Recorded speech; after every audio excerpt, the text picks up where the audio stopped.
from Chicago, this is Fox 32 News at 9.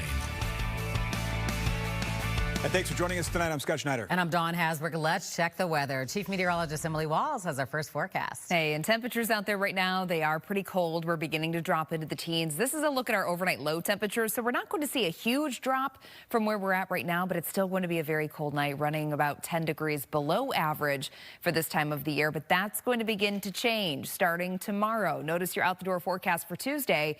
Temperatures are very quickly going to warm up into the upper 20s by about 10. And then eventually we're going to be in the mid 30s, which, by the way, is very seasonable for this time of the year. We have 40s on tap late this week, but it's coming along with rain. Those details coming up. As the Jewish community prepares to celebrate Hanukkah, Chicago police are stepping up patrols around synagogues and around holiday events after this weekend's terror attack in Australia that targeted the Jewish community. And for some here in Chicago, it's hitting especially close to home. Our Leslie Moreno spoke with a young man who says he personally knows someone who was shot in that attack. Leslie. Hey guys, good evening. Yeah, there was a mix of emotions tonight during the Hanukkah parade here in Skokie. The Jewish community says there was a huge turnout despite this weekend's attack, and they're encouraging people to gather and celebrate this week as the resilient community they are. Dozens of cars lined the Skokie streets for this year's Hanukkah parade. This year's celebration is also riddled with concern and confusion following the deadly mass shooting at a Hanukkah event in Sydney's Bondi Beach on Sunday. For Levi Moskowitz, the attack is personal. I woke up yesterday morning to get a message on my phone seeing that unfortunately he was shot in the stomach. He says his friend, 20-year-old Leibel Lazaroff, was one of those victims. Shot in the stomach, it went through his side. He was rushed to the hospital yesterday morning where they performed surgery 10 a.m. on him right away. Thank God he was doing well through the surgery. The doctor said based on his age and his health conditions that he thank God was doing very well. Since the attack, Chicago police have added more officers at synagogues and public holiday events. Rabbi Yosef Moskowitz, the executive director of Lubavitch Chabad of Illinois, says the attack is a harsh reminder, but also a call for unity. We're going to be louder and prouder, and we're going to celebrate. It's Hanukkah, and we don't want to not just diminish, we're going to go even stronger. Rabbi Yosef says they have about 20 scheduled Hanukkah events this week. He says the added safety and security gives the community peace of mind. Chicago police says there is no known threat here in Chicago. For now, reporting live here in Skokie, Leslie Moreno, Fox 32 Chicago.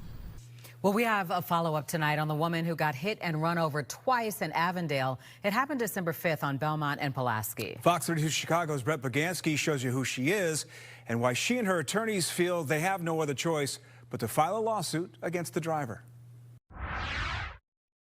She's devastated, quite honestly. This is 67-year-old Beata Koszelska, who now has a long road to recovery in the hospital. She has a broken pelvis, femur, ankle, and has screws to keep it all in place. And she's already undergone 4 surgeries. These are pictures of her in the hospital after getting hit and run over twice at Belmont and Pulaski December 5th. The whole thing was caught on camera. She was in the crosswalk and had the green light. Was she conscious the whole time, even just after getting hit? I understand from witnesses that she was screaming. He ran over her with the front of his truck, and it's a big truck. And then he kept going and ran her over with the second wheels, despite the fact, my understanding thus far is that there were witnesses screaming at the red pickup truck to stop. So what made this case stand out? First of all, the fact that there was a camera documenting this. It is invaluable so we don't get into the inevitable he said, she said story with disputed facts. And it clearly showed that this driver of this red pickup truck didn't take the time to either shovel off the snow and or clear the ice on his windshield. Phillips told me he and Koscielska are getting ready to file a lawsuit against the driver. They feel at the very least he should pay for her medical bills. I found out from Chicago police he got 1 citation, so I reached out to the driver in question to get his side of the story. I'm still waiting to hear back. Really bad things can happen if you don't take care of your windshield in the winter months. Phillips tells me Koscielska will need months, if not years of recovery time, so she can eventually learn how to walk again. In Avondale, Brett Pagansky, Fox 32 Chicago. A man accused of killing a Southside dance coach in May 2021 is now sentenced to life in prison. Deontay Kimberly was charged in 2022 with shooting Verndell Smith. Surveillance video from that year shows Kimberly driving into a Dunkin' Donuts parking lot at 75th and King Drive and opening fire at Smith, who was talking on the phone. Police said Smith was shot multiple times and was taken to the University of Chicago Medical Center, where he died. A popular Chicago music venue and Riverwalk spot now suing the city of Chicago and the Johnson administration, alleging race-based discrimination. The venue's owner, who is Latino, says the city took away his license to operate on the Riverwalk because of his race. Political reporter Paris Schutz has the latest. The Beat Kitchen operated on the Chicago Riverwalk for 3 years, and the venue's owner, Robert Gomez, says he turned a profit, generating $3 million a year in annual sales. But Gomez says the city chose not to renew his license to operate there, even though he says he was, per city rules, the most qualified vendor and the only one to get a full application in on time. Now he is filing a federal civil rights lawsuit alleging the city revoked his license because of his race, instead tilting the scales to encourage and favor a black-owned business to take his place. The lawsuit alleges that it violates both city ordinance and federal law. In the lawsuit, he claims, quote, as a minority-owned business, Beat Kitchen supports the city's stated commitment to equity grounded in transparency, consistent rules, and lawful process. That is genuine equity. What Beat Kitchen cannot support, and what federal and state law forbid but took place, is the substitution of race-influenced directives and considerations for the rule-based evaluation required by law. And the lawsuit goes on to claim the panel of city officials that award Riverwalk licenses, quote, privately invited and accepted a late and deficient proposal from the race-favored vendor, altered and manipulated mandatory evaluation criteria, and applied undisclosed racial considerations that advantaged the privately invited vendor. Gomez says he followed all of the rules, only to see the city punish his business. It's crushing. I mean, I have 2 music venues. The music industry has really struggled since COVID. A support for all of that, to help the name of the brand out there. And more importantly, I put in over the 4 years $600,000 into that. The Beat Kitchen space was replaced with another local company called Hare's Golf and Shrimp. The lawsuit is seeking to declare that license void and to start the process over again. A spokesperson for Chicago's Fleet and Facility Management, the agency that oversees the Riverwalk, said they do not comment on pending litigation, but they did acknowledge last year that they chose to go with another vendor.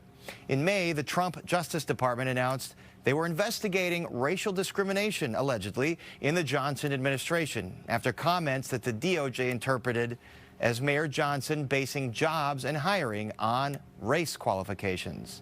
And Gomez will speak exclusively to us tonight on the Chicago Report after this newscast. Reporting from the newsroom, Paris Schutz, Fox 32 Chicago.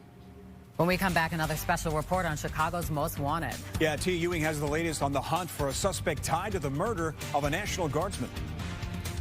Fox.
After weeks of consideration, federal prosecutors here have finally told the judge if they will be seeking the death penalty against one of the men charged with killing a young National Guardsman. Last week, they told Judge Robert Gettleman that prosecutors will not pursue the death penalty against 40-year-old Gary Roberson. Roberson arrested and charged in June of 2024 with the shooting death of Chris Carvajal. Investigators say he shot and killed Carvajal on July the 3rd in 2021 in the Belmont-Cragen neighborhood after he left a party and was walking to his car. They say this was a random shooting that was all about elevating Roberson's status as a member of the Milwaukee King Street Gang. The 19-year-old victim, a National Guard member who had recently returned home from boot camp. 41-year-old Joseph Matos is the second suspect charged in Carvajal's death. He's been on the run for more than a year. Tia Ewing has new information and new video investigators want you to see. We want this to come to an end safely, and that way that family can have some closure, some peace, and some sense of justice. Special Agent Dustin Gorley is the acting supervisor for FBI Chicago's Violent Crime Fugitive Task Force, the squad leading the search for Matos. My understanding of this accident was Matos and Roberson were looking to gain influence within their gang to commit a random act of violence against someone in their rival gang's territory. And unfortunately for our victim, who was simply there visiting for a July 4th holiday party, was in the wrong place at the wrong time. The FBI shared with us this security camera video investigators uncovered that shows how the shooting occurred, with Roberson as the gunman getting out of the car and firing his weapon. And when he gets back in the car, Matos is the getaway driver. Through a Freedom of Information Act request, Unit 32 obtained police reports showing Chicago police arrested Joseph Matos just weeks after Chris Carvajal was killed. But he was released when prosecutors declined to charge him. Those reports show on August 9th, 2021, Joseph Matos was placed into custody by the Area 5 Homicide Support Investigations Team. They also showed the next day, after prosecutors requested investigators to seize Matos' phone, the state's attorney's office rejected first-degree murder charges, citing inconsistent witnesses and concerns the phone evidence wouldn't hold up. The reporting detective later wrote that all evidence supported Matos as the shooter. The feds did not charge Matos with Carvajal's death until nearly 3 years later in May of 2024. We did attempt to locate and arrest Joseph Matos after the indictment came through at a known associates where he was living at the time, but were unsuccessful. Since then, the FBI says they have received some tips, but has still not been able to locate Matos. He has ties to Chicago, Indiana, the northwest suburbs. So far unsuccessful, so really we're pleading for any help that we can possibly have on this case. Investigators say Matos has a number of tattoos that can make him easy to spot, including the number 1300 on the left side of his neck and In-Town Kings on the right. While his forearm tattoos stand out, he has another one that does too. And one additional tattoo being a most wanted tattoo across his belly. The FBI is offering a reward of up to $25,000 for information leading to Matos being arrested. So take a look at this picture. Matos is described as a 44-year-old Hispanic male, about 6 feet, 2 inches tall, weighing around 220 pounds with brown hair and brown eyes, and is also known as Troubles. Investigators say he is considered armed and dangerous. If you have any information on Matos or where he might be, you can contact FBI Chicago at the numbers right there on your screen. Tia Ewing, Fox Chicago. All right, let's look at some other numbers and how cold we got and the warm-up we're expecting, Emily. Yes, we're expecting a really nice warming trend. Who would have thought that in the middle of December that we are celebrating mid-30s that are going to be here tomorrow? But after a stretch of days that we're only seeing high temperatures just barely making it into the double digits, I think 30s are going to feel pretty good to us. Your high temperatures today, we ended up topping out in the lower 20s for a lot of locations, only 19 degrees for the high in Valparaiso. And here's where we stand right now. Temps really haven't dropped all that significantly since the sun went down. A lot of us are sitting in the teens. We're still at 20 at O'Hare, same thing at Midway. It's 19 in Gary, 14 in Waukegan. It's 13 degrees currently in Aurora. Now, your 5-day forecast here, mid to upper 30s tomorrow and Wednesday. That's right where we should be for this time of the year. here.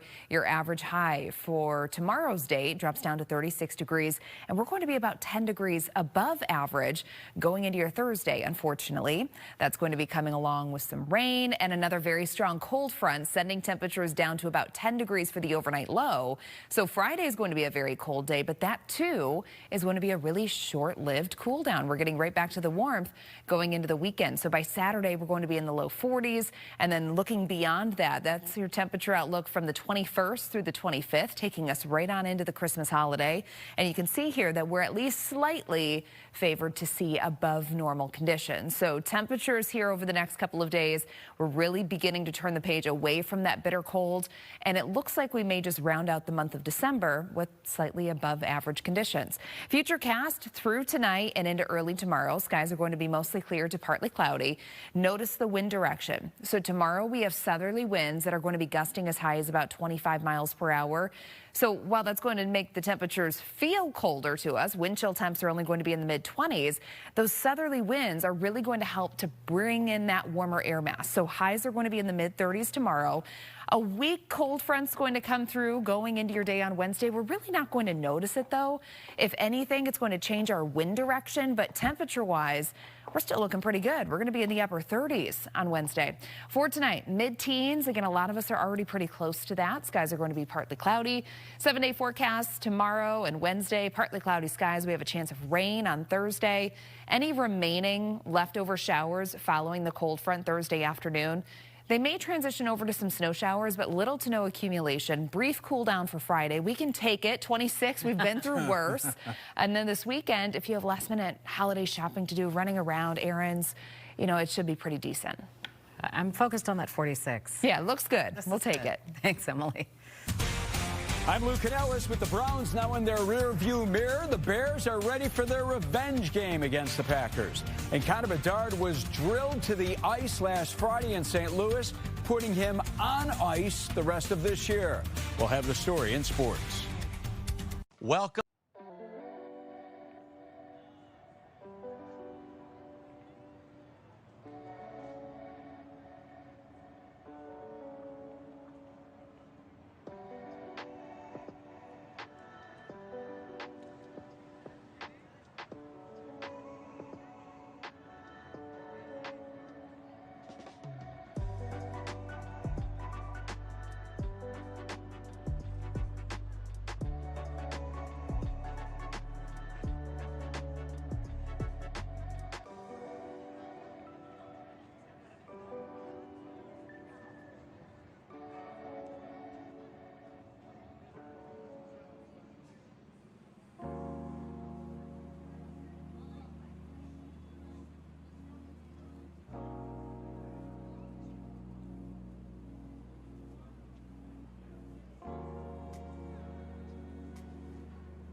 Welcome back. Bears focused and determined took care of business against the Browns, vaulting themselves back to the top of the NFC North and the NFC's 2 seed.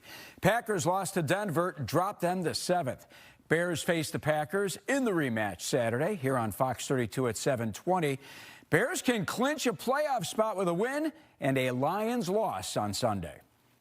We were pretty quick, I feel like after yesterday's game to start to turn the page already. We're looking forward to playing meaningful football here this late in December. I think that's a good thing for our football team. I think that's a good thing for the city. I'm glad Caleb didn't like how the last one ended. None of us should. No one likes to lose, and so the only way you can shake that feeling is to look to stack more victories. Bears cornerback Jalen Johnson spreading holiday cheer today, co-hosting a Cooking with Joy event with Daryl Postelnick at the Rusu Boys and Girls Club on the city's west side. Daryl's got a huge social media following at Cooking with Daryl. He and Jalen help kids prepare a family-friendly meal. What's your go-to meal that you would cook up if someone were like, all right, give me your best? Oh, you put me on the spot. My go-to meal, that's tough. You don't have a best thing that you think you make best? No, I think for me it just depends on the vibe I'm going for. I know I really, to this point, fell in love with making like some jerk lamb chops. I know I've been to a few restaurants out here that kind of introduced me to it, so I really would enjoy that. So we can go with lamb chops, probably macaroni and cheese, green beans, maybe some cornbread for sure. Oh, yeah. Jaquan Brisker said you make a really good cornbread. He said he made. Hey, Packers' nightmare became reality. MRI confirmed Micah Parsons has a torn ACL. He'll miss the rest of this season. He suffered the injury chasing Broncos quarterback Bo Nix on Sunday. Huge loss for Green Bay. Coming up on Chicago Sports Tonight, Cassie and I will talk Bears. We'll talk about the Packers' loss of Parsons. Also have a special guest in the house. Plus, Fox Sports 1's Danny Parkins. And we're cooking with Jalen and Daryl next at 9:30 right here on Fox 32 Chicago. Connor Bedard's out till January. Blackhawks placed Bedard on injured reserve with an upper body injury. He got hurt in the final seconds of Friday night's loss to the Blues when he was knocked down by Braden Shen after a face-off. Head coach Jeff Blashill says Bedard will be reevaluated after the new year. We'll be right back. Fox 30.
Emily, I'm enjoying this heat wave we're about to have. Yeah, you know, even today was starting to feel like a heat wave. It's still cold, but way different than 40s. yesterday. Yes, we have 40s in your forecast in the next couple of days. But first, we have to get through tomorrow, 35. That's actually very normal for this time of the year, mid to upper 30s for the next few days. But it is going to be gusty tomorrow, so those pesky wind chills still going to be in the mid-20s tomorrow. Upper 30s expected on Wednesday. We'll see some sunshine. Thursday, a chance of rain. Strong cold front's going to come through, dropping us down close to 10 Thursday night into Friday. So Friday's going to be another cold day. But then this weekend's not so bad. We have dry skies, a little bit of sunshine by Sunday, and highs are going to be in the 30s and 40s. We'll take it. Thanks for watching at 9. Remember, you can catch us anytime on your smart TV. It's Fox Local. We're on all the streaming platforms. Always start your day with Good Day Chicago. Tomorrow morning at 4:30. Straight ahead, it's CST. Good night.